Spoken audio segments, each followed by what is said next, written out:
get it in. Does to Smith. Jabari for three and the win. Yeah! He got it! To the Field Rockets News, this is Rockets Field Podcast. Of course, I'm your host, LaShawn Binkley. You can find me over at Twitter X at Binkley Hoops. You can find my written work over at Rockets on that side, which is part of Sports Illustrated.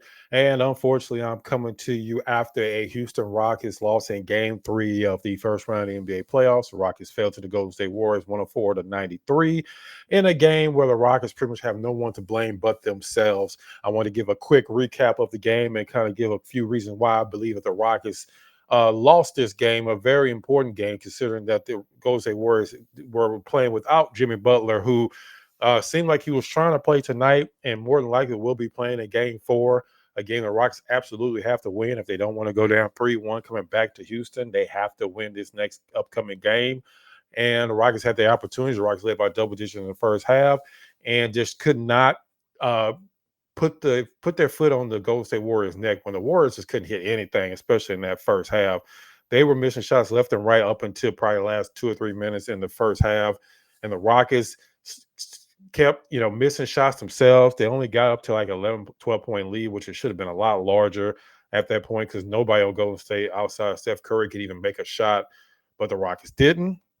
The Warriors cut the lead down to 3 at the end of the first half, and then from there, Rockets continue to miss, and we saw the final result. The Rockets lose 104-93. And like I said, I want to give a quick recap of the game and give a few reasons why, 3 reasons why I believe the Rockets lost this game. And let's just go ahead and get into it. And the first reason is kind of an obvious reason is that their 2 best players, Alperen Sengun and Jalen Green, both had off games at the same time at the worst possible time. They combined to only go 11 for 29 from the field. They got outscored by Buddy Hield and Gary Payton II. And when that happens, you get outscored by 2 of their bench players, their role players, you're probably going to lose a game. And that's exactly what happened tonight. And it was like Alperen Sengun and Jalen Green struggled in different ways. Sengun got the shots he usually always gets. He just could not make them. It was like he was either it was funny. He's either a step slow or he was going too fast. It's a funny dynamic. I don't know how that worked, but it just seemed like at some points he was just a step behind and he would turn the ball over, or he would have an easy shot and then he would wait too long and then it would turn to a difficult shot, or he was going way too fast and he'd turn the ball over or lose it. He just seemed like he was just wasn't in any type of rhythm all night long, and that's why he finished 7 of 18 from the field. And then you had Jalen Green, who, yes, I know Golden State said they were going to pressure him more, and they did pressure him more. They forced him away from the basket, but he had opportunity. There was times in the game where he would have shots, but he will continue to try to go to the basket. And we know Jalen Green, for whatever reason, is not going to get the foul calls. Jalen Green did not shoot a free throw tonight, even though he took the ball to the basket several times. And at this point, if you're Jalen Green, you have to know this. You have to start taking more mid-range shots, taking more floaters instead of trying to take the ball to the basket, because they're just not going to give you free throws for whatever reason. They're just not going to give you those free throws. And you have to, at some point, you have to adjust your game, especially in the playoffs, because as you see, when they're not giving you free throws, you're going to the basket, they're going to hammer you. They're going to make sure you're not making those baskets, and they're not going to let you go one-on-one on the outside. They're going to pressure you. So when you have those opportunities in between on the mid-range game, you have to take advantage of it. It was several times he got past his initial guy and then would just continue to the basket, driving into 2 or 3 players, and you just can't do that. And when it comes down to it, the Rockets just cannot win games when Jalen and Alpy are both struggling on the same night. I mean, this was so eerily similar to game 1 outside of Alperen Sengun had a better game in game 1. But the Rockets just continuously drove into like 3 or 4 people, and they would either turn the ball over or take some horrible shot that would just bounce off the backboard and lead to a fast break on the other end. Amen Thompson is another one. He struggled. I mean, he had the most shots on the team outside of Alperen Sengun. And to me, that just, I know they're giving him the shots, but at some point, if you're MA, you have to take him out the game. I mean, he's the reason why you have him in there. The main reason is because of his elite defense. But if Steph Curry is going to be doing Steph Curry things anyway, it really doesn't help to have Amen Thompson on the court if you're shooting 5 for 16. But the main reason, you don't really depend on Amen for offense. you depend on Jalen and Alp for offense. And that's a big reason why they only scored 93 points. The crazy thing is the Rockets actually shot better from 3-point range than the Golden State Warriors, but still lost by 11 points because your two main guys just did not show up tonight. And I know some people may not want to hear that, but it's just the truth. This isn't Jalen and Alp bashing, but when it comes down to it, this is the playoffs. There's no more excuses. There's no more, hey, so and so could have did it. No, it's the playoffs. You either win or you go home. It's as simple as that. And the two best guys didn't show up. We saw Jalen show up last game with Alp, and the Rockets won easily. They didn't show up tonight, and the Rockets got beat by double digits from a Golden State team that didn't even have Jimmy Butler. Another reason they lost the game, and I still don't understand this to this day, is to me, Jabari Smith needs to be playing more minutes. Jabari Smith only played 26 minutes tonight. He was 4-8 from the field, 3 of 5 from 3-point range. He's your best rim protector. He's your best mid-range shooter, and he's one of the better rebounders on the team. Yes, I get it. Oh, man, they want him out there because they want him chasing Curry around the court. But again, if Curry is just going to be getting off these picks and getting open shots and making shots in people's faces, it really doesn't help to even have our man on the court starting, playing 35 minutes a game. Jabari is exactly what the Rockets need, especially when you're struggling on offense, because he can get his shot over anybody. I'm not saying Jabari can go out there and score 30 points, but he puts pressure on the defense when they're trying to guard the Rockets on the defensive end. Even if Jabari's not making shots, they're still going to guard him. When our man's not making shots, even when he is making shots, you see they just drop off in the lane. They be right in Şengün's lap the entire game because they're not worried about our man making shots because that's just not part of his game yet. Eventually, he's going to get to that point where he's going to be deadly on the offensive end, but right now he's just not there yet. So that's exactly what Golden State doing. They're backing off. They're not even guarding him. They're giving him that free throw line shot I mentioned during the game. They're giving him that free throw line shot every single time down the court. They will live with him making or missing that shot. And he missed it more times than not tonight. But with Jabari, he spreads the court. They try to go on the zone defense. He's able to take advantage of that zone defense, but it's just no way in a game where you only score 93 points and Jabari only plays 26 minutes. I don't understand it. And before people say, well, you should ask him that, I absolutely did ask him that after game one, and he gave me a roundabout answer basically saying you can't overreact to one game, and they're not going to overreact to one game. And that was the answer I got. So I asked the question, but I can't force an answer out of anybody. The answer they give is the answer they give, but I still believe this like I believe after game one. Jabari Smith, even if he's not starting, which at this point I think he should start, but even if he's not starting, there's no reason he's not playing 30 minutes to 35 minutes a game. I just don't understand it. But again, all I can do is ask a question. So to me, that's another reason why they lost this game, because to me, Jabari should have been playing more throughout this game. And also, when it comes down to it, their bench was just better than the Rockets bench.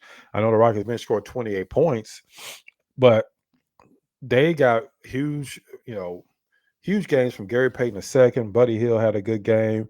Moses Moody scored 7 points. So they got what they needed from their role play. Their role players really stepped up because, honestly, they starting lineup outside Steph Curry, they really didn't get much of anything from anybody in their starting lineup. I mean, Brandon Podziemski, he's one of the only other guys in the starting lineup that scored double digits. Of course, Steph Curry scored 36 points. But at the end of the day, they got huge games from Gary Payton II. He stepped up in that fourth quarter, had a huge games. I mean, even though Post couldn't make a shot to save his life, but he was huge on the boards. I mean, they got several opportunity offensive rebounds just because of his hustle, something I don't think anybody thought of. Pretty much the reason why they put him in that starting line wasn't because they would think he was going to be able to get in there and get rebounds. It's because he helped stretch the floor, but he couldn't hit a shot, but he was getting a ton of offensive rebounds. And that was huge, especially in the first half for them. So their role players definitely stepped up. But the third reason why the Rockets really lost this game is because they just cannot make free throws. I don't know how many times I have said this throughout the season. And I know free throws aren't sexy. They aren't something that people always think about. But, man, the Rockets, again, they lost several games during the year because they couldn't make free throws. They missed 10 free throws a night. And, yeah, it was an 11-point game. But it changes the whole dynamic if you're making your free throws. I mean, 10 missed free throws. Like I said, Şengün was 1 of 6 from the free throw line. I mean, You can't have that because at some point they're just going to hack you. They're not going to let you get up and get dunks and get layups. They're just going to hack you and make you beat them from the free throw line.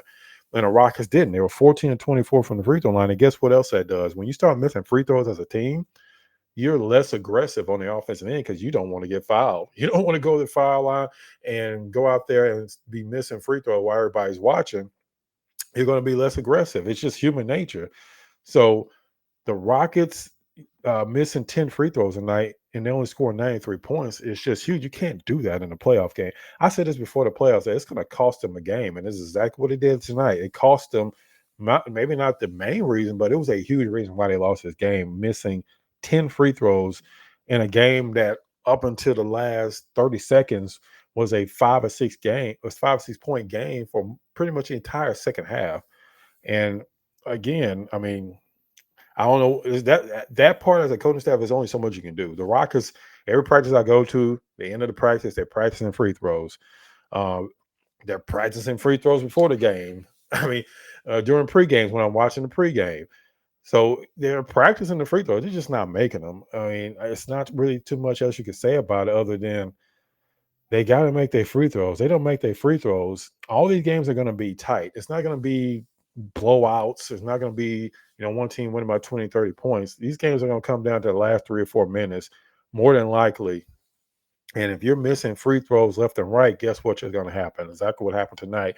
You're going to lose a game. And if they don't correct it, they're going to lose another game because of their bad free throw shooting, because of how close this series is going to be. But there is a silver lining. It's just one game.